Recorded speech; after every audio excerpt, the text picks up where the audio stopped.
보고 너무나 깜짝 놀랐던 게 선생님은 지금 아파트에 거주를 하시잖아요. 베란다와 주말 농장부터 시작하셨죠. 근데 지금은 이제 매일 가는 그런 걸 하시는데 80여 가지 작물을 키워서 드시고 있다는 게 저는 너무 놀랐거든요, 진짜로. 내 손으로 내가 먹을 것을 키워서 살기 때문에 두려움이 사라졌다는 말씀을 하셨거든요. 어떻게 보면 먹고 살기 위해서 일을 하고 먹고 살기 위해서 이 삶을 살아가는데 그런 거에 대해서 두려움이 없어졌다는데 그거에 대해서 조금 얘기를 해주시면 좋을 것 같아요. 저는 텃밭에서 보내는 시간이 굉장히 좋은 거예요. 저한테도 의미도 있고 물론 유기농으로 키운 채소들도 먹어서도 건강적으로 많이 도움을 받지만 햇빛과 어떤 활동도 굉장히 중요한 부분이거든요. 몸을 쓰면서 이렇게 움직이는 거 말씀이시죠? 네. 그러니까 건강 면에서는 정말 좋은 것 같아요. 텃밭 활동이. 근데 하다 보니까 나는 왜 이렇게 텃밭에 집착을 하지? 라는 생각을 하게 됐어요. 네. 보통 보면 사람들이 먹을 것을 구하기 위해서 일을 하잖아요. 옷도 사입고 여가 생활도 하고 돈이라는 게 그런 중요한 역할을 하긴 하지만 가장 중요한 건 사실 먹고 살기 위해서 일을 하는 부분인 거잖아요. 저는 따로 먹고 살려고 다른 일을 하지 않고 직접적으로 이걸 먹을 걸 가져오는 거예요. 내 스스로가 먹고 사는 거를 직접 얻고 그러다 보니까 먹을 수 있는 걸만 해결을 하다 보면 굳이 내가 따로 일을 하거나 그럴 필요도 없는 거고 가장 최소한의 생활이 책임이 되다 보니까 불편한 게 없겠구나라는 생각이 들더라고요. 자신감? 먹을 수 있는 방법을 알기 때문에 어디서든 먹고 살 수 있겠구나. 산속에 올라가든 어딜 가든 씨앗을 땅만 키워서, 있으면 그쵸, 되겠구나. 그러다 보니까 여러 가지 다른 부분에 대해서는 내려놓을 수 있다. 순서가 조금 바뀌게 되는 것 같아요. 기준도 달라지고. 그렇죠. 네. 사실 옷 안 사도 되잖아요. 그럼요. 그냥 맨날 입어. 교복처럼. 옷 안 사도 되고. 맞아. 그렇게 중요하지 않아요. 네. 그냥 자연스럽게 내가 먹을 수 있는 거를 얻을 수 있다면 뭔지 모르게 자신감이 생겨요. 굳이 돈을 안 벌더라도 생존 자체가 불안하지가 않는 거예요. 사람이 생존이 불안했을 때 가장 큰 두려움이 오잖아요. 네.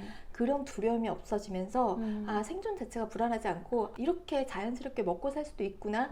서울 안에서 아파트에 살고 있지만 아파트에서 장도 담그고 고추장, 된장 담그고 어느 정도 노력은 필요하지만 할 수 있는 거예요. 굳이 산속에 귀농하거나 시골로 내려가지 않더라도 내가 의지만 있고 어떤 가고자 하는 철학이나 마음만 있으면 가능성이 있는 부분인 것 같아요. 저는 굉장히 만족스러운 것 같아요. 그게 너무 느껴져요, 선생님의 그 자신감 있는 그 눈빛과 그 마음이 느껴져서 저는 그거 너무 공감하기도 하고 직접 텃밭 생활은 하진 않지만 너무 크게 공감하는 게 제가 음식을 바꾸고 이게 마음의 평온함과 이런 거를 얻고 난 다음에 돈을 사실 지금 벌고 있지 않는데 자신감이 확 생겼어요. 제 삶에 있어서. 그 전에는 사실 돈을 벌었었거든요. 저도 돈이 주는 그런 자신감은 있었지만은 제 안이 뭔가 꽉 채워졌다는 느낌 못 받고 살았었거든요. 그냥 바쁘고 정신없고 생각해야 될 게 너무 많고. 근데 이 돈이 주는 자신감을 딱 빼놨을 때 나라는 사람이 무엇가 남았을까라고 생각을 많이 했어요. 그거 없이 나 스스로가 딱 설 수 있는 그런 어떤 자신감? 그게 제 생명력이라는 느낌이 들어요. 너무 공감하세요. 내 생명력을 찾은 것 같은 느낌? 내가 어떠한 일을 해도 내 자체로서 나의 그냥 그 온전한 나 자체 온전한 나 자체로서 만족스러운 나 스스로가 거야. 받아들여줘. 이 정도면 괜찮아. 맞아. 내가 전에는 내가 뭐도 있어야 될 것 같고 뭐도 부족하고 채워놔야 될 것 같고 채워야 될 것 같고 허걱거리고 스트레스 받고 그랬는데 나 스스로가 이 정도면 괜찮아. 이 정도 그냥 이렇게 쭉 살면 될 것 같아. 힘을 가질 수 있는 게 굉장히 좋았던 것 같아요. 이걸 깨달아서 너무 좋아요. 저는 이걸 내가 알았다는 게 내가 뭔가 사업을 해서 돈을 많이 번 것보다 이거를 살면서 내가 알게 되고 깨닫게 됐다는 게 그게 아주 너무 중요한 좋아요. 핵심적인 부분이라 그런 부분을 알게 돼서 굉장히 좋고 그래서 이 책도 내셨을 거라고 생각해요. 선생님이 느끼시고 지난 8년의 텃밭 생활을 더 알리고 싶으셔서 사진에 지금 당근이 이렇게 있잖아요. 이게 너무 예쁘거든요. 당근 이파리 잎 쪽을 사실 우리는 보면서 못 살거든요. 마트에도 이런 거 없고 이걸 메인으로 쓰셨다는 게 저는 이것도 너무 인상적인 거, 이 사진을. 그러니까 저는 이런 책이 있었으면 좋겠다. 화학비료, 농약 쳐서 잘 크게끔 만드는 책들은 좀 많은데 알비료 치고 책을 보면서 화학비료, 알비료 치면서까지 텃밭을 할 필요가 있을까라는 생각을 했었어요. 그게 무슨 의미가 있을까 싶어요. 조금 내가 덜 먹고 벌레 먹거나 좀 덜 크더라도 내가 건강하게 자란 애들을 먹고 싶은 거예요. 네. 제가 사실 전문 농부도 아니고 진짜 너무 전문가시죠. 그런데 지금 하나하나 공부한 거를 음식으로 풀어야 되기 때문에 절기에 맞게 음량 오행에 맞게 이런 맞아요, 책이 맞아요. 있으면 너무 좋겠다라고 생각은 하고 있었죠. 그러다가 본격적으로 책을 딱 내시게 된 계기가 아. 있으셨나요? 책이 사실 저한테는 음. 아버지가 주신 선물인 것 같아요. 저는 무슨 얘기냐 하면 이런 책이 있으면 좋겠다라는 생각은 하고 있었지만 책 작업을 한다는 건 사실 쉽지 않은 작업이라 아이를 머릿속으로만- 낳는 거라고 하더라고요. 그 정도. 머릿속으로만 구상을 하고 있었죠. 지금은 돌아가셨지만 친정아버지께서 그 췌장암 진단을 받으셨어요. 네. 굉장히 좀 놀랬는데 사실 아버지께 선물하고 싶어서 준비한 책이었어요. 근데 결국 완성본으로 된 거를 보시지는 못했지만 아버지께 드리고 싶어서 정말 밤을 새면서 작업한 시간들이 많았고 네. 필요한 분들에게 치유식이라든가 이런 자연과 버타면서 사는 삶을 잘 익혔으면 좋겠다라는 생각에 오랜 시간은 아니지만 블로그라든가 그런 걸 통해서 자료를 모으긴 했지만 네. 아버님께 네, 이렇게 네. 딱 하시려는 아버지 생전에 선물로. 보여드리고 싶었기 때문에 짧은 시간 시간 집중적으로 작업을 해서 만든 책이었어요. 이 맞아요. 책이. 여기 그래서 10페이지에 이 얘기가 있어요. 마지막으로 이 책이 나오기를 누구보다 기다리셨던 사랑하는 나의 아버지 이종길님께 이 책을 바칩니다. 이 멘트 보고 저도 아 이게 무슨 사연이 있으신가 보다라는 짐작을 했었거든요. 신기했던 게 아버지께서 책 작업하는 걸 기다려 주셨던 것 같은 생각이 드는 거예요. 그러니까 그 전에 제가 아버지 췌장암 진단을 받았을 때 제가 건강상 문제로 치유식이라든가 이런 부분을 공부를 하고 있었을 때였는데 아버지께서 그때 식사를 못 하시는 거예요. 췌장암 혹시 몇 개? 사기셔서 워낙에 건강하시고 규칙적으로 생활하시고 5시에 운동하시고 어머. 그러신 분이라 네. 건강하신 줄만 알았는데 갑자기 진단을 받으셔가지고 갑자기 무슨 증상 같은 게 있으셨을까요? 조금 배가 아프셨대요. 그것도 오래되지 않게 갑자기 조금 배가 조금 아파서 병원 갔는데 그렇게 진단을 받아서 사실 가족들이 아버지한테 알리지는 않았어요. 마지막까지 알리지 못했는데 아버지는 아셨을 것 같아요.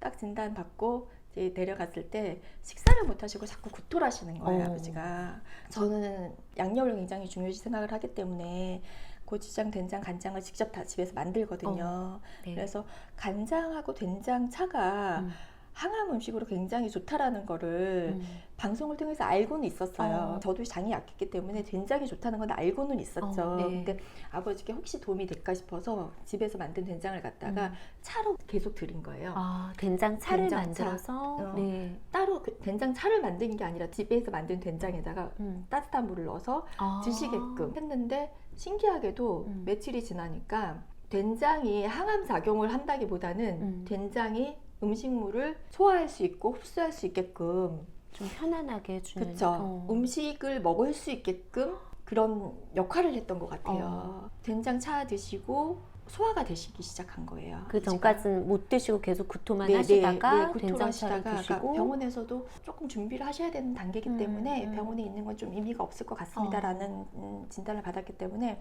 집에서 드시는데 된장차 야 이거 먹고 나니까 속이 굉장히 편하다. 그때 효소도 같이 드셨어요. 네. 소화할 수 있게끔 효소도 같이 드셨는데 그러면서 된장차나 뭐 현미, 미음이라든가 음식에 대해서 제가 그동안 공부했던 걸 저만을 위해서 썼던 걸 아버지께 이렇게 해드리면서 음식이 사람을 치유해 나가는구나라는 걸 좀 경험을 하게 되는 거예요. 아버님이 그걸 드시고 좀 편안해지셨다고 하신 거죠? 암이 치료가 된 게 아니라 음식을 드실 수 있게끔 그 해 몇 해 전에도 우리 시아버님이 췌장암으로 돌아가셨는데 네. 그때 제가 암 환자는 암으로 죽지 않는다라는 책을 봤어요. 암 환자들이 음식을 소화를 못 시켜서 일찍 돌아가시는 거지 암만으로는 그 돌아가시는 원인이 아니라는 책을 본 적이 있는데 네. 그래서 식사를 할 수 있게끔 해드려야겠다 싶어서 그런 식으로 하다 보니까 속이 굉장히 편해지면서 아버지가 증상이 안 나타나는 거예요. 아, 진짜요? 아버지가 암이란 걸 모르시니까 췌장염이니까 우리 식구들이 이렇게 나를 위해서 간호를 해주니 내가 빨리 건강해져야겠다 싶게 생각을 하셨나 봐요. 막 운동도 하시고. 그 정도로 괜찮아지신 거예요? 네. 저도 놀래고 식구들이 놀란 게 제가 당이 안 좋았을 때 약을 먹지 않고 음식으로 치유를 해보겠다고 했을 때 주위에서들 다들 반대했어요. 요새 약이 얼마나 잘 나오는데 우리 아버지도 요새 약이 얼마나 잘 나오는데 그걸 못 고치나 라고 말씀을 하셨기 때문에 음식에 대해서는 중요성을 사실 잘 몰랐어요. 이해를 할 수 있는 경험이 없었고 그런데 아버지께서 식사를 하시고 컨디션이 좋아지시는 과정을 겪으면서 식구들이 음식이 진짜 중요한 거네. 너무 다들 놀라셨겠어요. 네. 이 치유해가는 과정을 제가 겪다 보니까 아버지도 이거 너 공부하는 게 정말 보람이 있구나 그러면서 많은 사람들한테 좀 쓰였으면 좋겠다라는 말씀을 하셨거든요. 제가 이러이러한 책을 준비하고 있는데 아빠 꼭 보여드릴게요. 근데 신기하게도 그때가 3월 말이었는데 원고를 막 급하게 해가지고 마지막 원고를 출판사에 딱 넘기고 잠깐 눈 붙이고 아빠한테 가야지 라고 딱 눈 붙이려고 하는데 오빠한테 전화가 온 거예요. 아빠 이렇게 앰뷸런스 타고 가셨는데 이제는 힘들 것 같다. 내려와야 될 것 같다. 그래서 정리해서 내려가고 아빠랑 병원에서 딱 일주일 같이 있다가 그리고 가신 거예요, 아버지가. 그러니까 다행히 크게 고생은 안 하고 그러니까 물론 고통스럽겠지만 그래도 길게 그렇게 안 하시고 병원에서도 정말 놀랄 정도로 3개월 정도 준비하라고 하셨던 게 1년 반을 계시다가 저한테는 너무너무 감사한 거죠. 그리고 출판사에 원고 보내고 서울 올라와서 사실 앞부분에 이렇게 감사한 그런 부분을 안 쓰려고 그랬었어요. 안 들어가는 분들 섭섭할 수도 있을 것 같고 마지막 출판 인쇄 딱 들어가기 전에 편집장님한테 그 스토리를 다 아시니까 아버지 덕분에 이 책이 나오게 됐는데 이거를 넣으면 어떨까요? 라고 여쭤보니까 그렇게 하자 그러셔가지고 이렇게 책이 나오게 됐어요. 어떻게 보면 제가 선물로 아버지한테 드리고자 했던 책이었는데 오히려 선물처럼 저를 기다려주신 책이 되지 않았나 그런 생각이 굉장히 많이 들어요. 본격적으로 텃밭을 시작하기 전과 후가 많이 다른 모습이신가요? 그때는 유기농에 대해서 별로 관심도 없었고 화학 비료하고 농약하고 그런 거를 왜 쓰지 말아야 되는지에 대해서도 몰랐고 텃밭을 하면서 알게 된 거죠. 저는 지금 화학 비료하고 농약을 한 번도 안 써보고 언젠가부터는 비닐 멀칭을 하지 않고 풀 멀칭을 하고 있어요. 너무너무 그러니까 그게 인상적이었어요. 풀 멀칭이라는 게 비닐을 씌우지 않고 하는 거잖아요. 그러니까 멀칭이라는 게 여름에 풀이 너무 많이 나기 때문에 풀을 베지 않고 그냥 비닐로 덮어두는 거거든요. 네, 길 가다가 밭 같은 거 보면 다 이렇게 비닐이 검정색 덮어져 비닐로 있잖아요. 쫙 네, 덮어져 구멍만 이렇게 딱 뚫려가지고 위에 쏭쏭 이렇게 나 네, 있고. 네. 근데 그거 안 하신다는 말씀이시죠? 비닐이 분해되는 시간도 많이 걸리기도 하지만 네. 비닐을 덮는 게 굉장히 좀 답답해 보였어요. 저도 잘 인지를 못하고 있다가 내용을 읽어보니까 이게 당연히 더 건강할 수밖에 없겠구나. 이게 공기도 통하고. 그쵸. 공기도 통하고 바람도 통하고 햇빛도 들어가고 멀칭을 하기 때문에 흙의 보습도 되고 다른 쪽은 다 비닐 멀칭하는데 우리는 다 풀 멀칭 해가지고 잎을 덮어주듯이 차곡차곡 해가지고 싹 덮어주고 물 주고 나면 애들이 막 잘 자라잖아요. 해충도 별로 없어요. 해충도 없고 흙이 건강하다 보니까 그게 정말 중요한 부분이에요. 사람도 채소유리 법칙이라고 있잖아요. 미량 영양소가 굉장히 중요한 것처럼 식물들도 흙이 건강해야지 그 안에 여러 가지 미량 영양소들이 생길 수 있는 거고 그걸 미생물들이 분해를 해야지 뿌리에서 흡수를 할 수 있는 거거든요. 이게 굉장히 중요한 부분인 거예요. 맞아. 딱 정말. 먼저 건강하게 해놓는 게. 우리 사람도 장이 건강해야지 면역이 좋은 것처럼 아무리 좋은 걸 먹어도 장에서 흡수되지 못하면 이게 다 배설돼 버리는 거잖아요. 네. 우리가 먹은 것들이 잘 흡수되고 동화되려면 뿌리가 건강해야 돼요. 장이 먼저 건강해야 돼요. 흙이 얼마나 건강한지 중요한 거랑 똑같아요. 이게 너무너무 저는 강조. 네네, 진짜 강조. 그러려면 노력은 굉장히 많이 필요해요. 가을 되면은 낙엽 것들 모아다가 덮어주기도 하고 그 낙엽이 부식돼서 영양분이 되거든요. 네, 부엽토가 네. 되기 때문에 지렁이도 조금 인터넷에서 사서 넣어주고 지렁이가 흙 속에 공기구멍을 네. 만들고 흙을 굉장히 촉촉하게 만들거든요. 네. 지렁이도 이용하고 여러 가지 EM 발효액이라든가 오줌을 발효시켜서 저 같은 남편분의 경우에는 오줌을 받아서 네, 네, 발효시킨 그쵸, 다음에 그쵸. 비료를 사용하신다는 내용이 있어요. 네, 네. 그래서 좀 좋은 거를 더 드시게 한다는 그런 내용이 있더라고요. 그게 영향이 있는 건가요, 선생님? 아무래도 아무래도 화학적인 거 그쵸, 먹는 것보다는 화학적인 거 먹는 것보다는 이렇게 받아내야 되니까 좀 좋은 거 먹이고 선생님 밭에 있는 작물들이 진짜 건강하겠다고 생각을 했어요. 다 자연적인 완전 화학적이지 다, 않는 다 천연. 그쵸, 화학적이지 않는 순환 농법이라고 하는데 생태 네. 농법이라고도 할 수 있고 네. 자연 안에서 자연스럽게 얘들이랑 같이 공존할 수 있을까 안에 있는 미생물들이 건강해야지 식물이 뿌리를 통해서 영양분을 흡수를 할 수 있는 거고 애들이 또 건강해야지 뭐 나비도 올 수 있는 거고 벌도 올 수 있는 거고 벌이 와야지 수정도 되고 그러잖아요. 너무 신기했어요. 선생님의 텃밭에만 이렇게 벌과 나비가 날아온다라고 표현이 돼 있더라고요. 벌과 나비를 못 본 보기 지도 힘들어요. 오래된 도시 텃밭을 하시는 분들이 여럿이 같이 농사를 짓기 때문에 네. 옆밭에서 열무를 키워도 꽃대가 올라오고 빨리빨리 수확해야 돼. 조급한 마음에 남들이 하게 되면 다 따라하게 되는 경우가 되게 그럴 것 많아요. 같아요. 그러니까 저는 올해 처음에 열무를 씨앗을 싹 뿌렸어요.